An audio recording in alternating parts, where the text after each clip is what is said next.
진짜 저도 이거 좀 봤는데 진짜 좀 이게 어떻게 부자지간에 이럴 수가 있나. 특히 아버지라는 사람이. 자, 이 기자가 좀 다시 한번 정리를 해 주시죠. 네, 일단 문자 내용부터 좀 살펴보면요. 가만히 두지 않겠다. 나를 배신했다. 널 비참하게 만들 수 있다. 이런 내용을 보냈다고 하는데요. 이런 협박성 문자가 매일같이 오는데 많게는 하루에 20통도 넘었다고 합니다. 자, 다시 한번 읽어보면 아버지가 아들한테 널 가만두지 않겠다. 나한테 용서를 구해라. 이 자식 이거 최고로 만들어줬더니 배신을 때리는 놈. 너를 비참하게 만들 방법을 알고 있다. 아, 이게 뭐예요 도대체 양 변호사님. 사실 가정불화에서 비롯된 거예요. 뭐 좀 씁쓸한 사연입니다. 이 아버지가 아내하고 사이가 안 좋았던 모양입니다. 그래서 그 불화 때문에 술을 자주 드셨고 그렇게 또 술을 드시면 아내하고 어린 아들에게 폭력을 휘둘렀던 겁니다. 그런 과거가 있다 보니까 물론 나이가 들면서는 이런 폭력이 좀 잦아들긴 했다라고 하는데 아들 입장에서는 엄마를 때리고 자기를 때렸을 아버지가 원망스러웠겠죠, 당연히.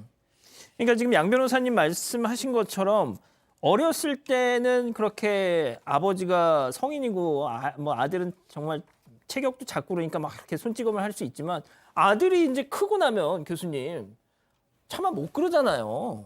그렇게 했어도 안 되고요. 그렇게 하면 뭐 결과적으로는 자기가 자기 자식과의 관계를 갖다 끊겠다라고 하는 그 뭐 의지의 표시밖에 안 되는 건데 이 불화가 깊어지던 중에 이 아들이 아버지하고 관계를 끊어버립니다. 왜 그러냐면 아버지가 아들에게 늘 네 엄마가 문제다라고 해서 엄마의 험담을 계속 얘기를 하니까 아들의 입장에서는 정말 듣기가 괴로운 거죠.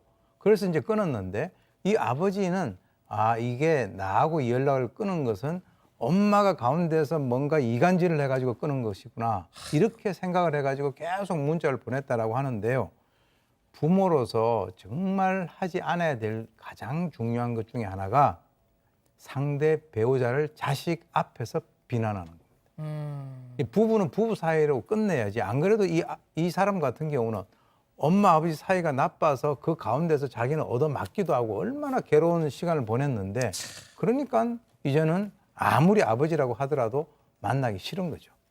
아니 도대체 자기 아내 두들겨 패고 애까지 그렇게 어렸을 때부터 때릴 거였으면 도대체 그 뭐하러 삽니까? 그냥 진작에 갈라서고 왜 아이고 참 말도 안 나오는데 자 지금부터입니다.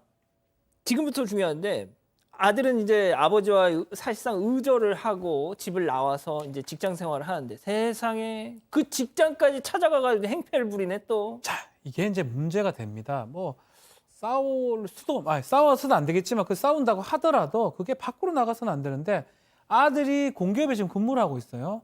공기업에 민원을 넣습니다. 아버지를 무시하는 아들이 어떻게 직장의 직원이 되느냐라고 민원을 넣기도 하고요. 심지어는요, 민원 정도가 아닙니다. 직장에 찾아오기도 해서 이 직장 동료라든지 상사한테 아들 나쁘다. 그리고 아들을 나쁘게 표현하면서 다른 사람한테 괴롭힘까지 하면서 이 아버지가 이 정도를 좀 벗어났던 것처럼 보입니다.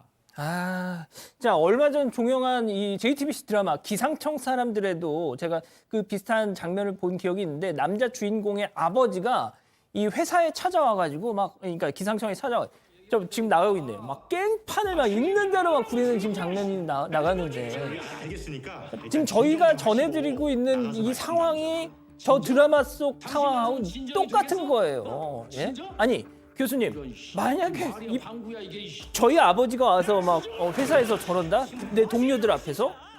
저는 사표 씁니다 그날로. 예? 어떻게 망신스러워서 어떻게 회사 다녀요? 막 사건 반장 생방하는데 막 뛰어들어오시고 이렇게 아버지 되면 뭐 하신 거예요? 막 이러겠죠 제가. 예, 그렇죠. 예. 근데 제가 이제 아는 사람들 중에서 부모가 저렇게 하는 사람들이 적지가 않아요. 그러니까 드라마까지 나오게 되는 거죠. 예, 그렇게 해서 뭐냐면 너의 앞길을 내가 막아버리겠다. 네가 나에게 그런 식으로 대하는데 네가 어떤 식으로 여기에서 직장 생활을 할 수 있느냐라고 하는데요. 이것은 정말 이것도 하지 않아야 될 두 번째입니다. 첫 번째는 배우자 앞에서 자식 앞에서 배우자 욕하는 거. 두 번째는 자식 직장 같은 데 찾아가서 망신 주는 거. 그래서 부모는 이 자식의 힘이 되느냐 짐이 되느냐라고 하는 그런 측면에서는 바로 이런 분들은 엄청난 짐이 되는 분들이네요. 아니 이 왼수지 이게 아버지예요 이게. 자 체크 포인트 짚어보죠. 제발 접근하지 마세요. 자 결국 접근 금지 신청을 한 거군요. 네, 아들이 너무 힘이 드니까 이제 아버지가 접근하지 못하도록 법원에 요청을 했고요. 법원도 그걸 받아들였습니다. 그런데 아버지가 이걸 무시하고 계속해서 아들을 괴롭힌 건데요. 그러다 보니까 이제 검찰 조사를 받게 됐습니다. 아버지가 여기서 이런 말을 했다고 하는데요. 아들이 날 힘들게 하니까 나도 힘들게 하는 거다. 그리고 어허. 내 모든 걸 다 해서 보복하겠다. 이렇게 아이고야. 말했다고 합니다. 자 양 변호사님 결국 이 아버지라는 사람 법정에 섰어요. 첫 번째 이 폭력이 계속 이어졌던 거예요, 사실은. 그래서 협박도 이어졌고 그래서 처음에는 기소유예가 됐죠. 기소유예를 하면서 이제 대신에 접근은 금지하라고 접근 금지 명령이 내려졌을 거 아니에요. 그걸 위반하고 또 접근을 해서 협박 문자도 보내고 하니까 그 접근 금지 명령 위반에 대한 재판이 있었을 것이고 또 접근 금지 명령을 위반했으니까 다시 한번 접근 금지 명령이 또 내려졌을 그렇죠. 거 아니에요. 근데 그것도 또 어긴 거예요. 야. 그러니까 재판만 2번을 받게 된 겁니다. 그래서 첫 세상에. 번째 재판에서도 이거는 이 아들이 너무 오랫동안 정신적 고통을 받았다고 해서 징역 1년 실형을 받았고요. 이게 또 황당한 거는 다른 사건으로 추정이 되는데 이미 그때도 집행유예 기간이었던 겁니다. 아이고. 그러니까 그걸로도 1년 실형을 받았고 두 번째 접근금지 위반에 대해서 또 징역 1년, 2번이나 1년 실형을 받은 거예요. 자 각각 징역 1년을 선고받은 이 아버지 그럼에도 또 이거는 너무 과하다 하면서 항소를. 그렇죠. 항소를 제기했고 뭐 항소심에서는 이 두 사건을 병합해서 아마 다시 봤을 것 같습니다. 각각 1년 1년인데 항소심은 마찬가지입니다. 이런 일이 발생하고 접근 금지가 됐는데도 그렇게 했고 재판 중에도 계속 문자를 버리면서 계속 괴롭혔다고 지금 알려져 있습니다.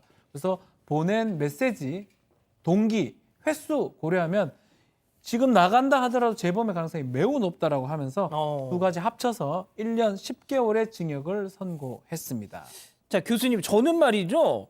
이 아들이야 그래도 이제 장성하고 또 뭐 직장도 다니고 하니까 어느 정도 그런다지만 이 엄마, 이 아들의 엄마는 이 사람하고 좀 분리를 좀 시켜놓든지 좀 진짜 저는 그분이 더 걱정돼요. 제가 볼 때는 이 어머니 입장은 그냥 지옥이라고 볼 수 있어요. 왜 그러냐면 자기가 낳은 그 아들이 있는데 아버지, 자기 남편이 그 아들의 앞길을 저런 식으로 막으려고 하는 저 상황을 어머니로서는 정말 이게 견디기가 어려운 상황. 그러니까요.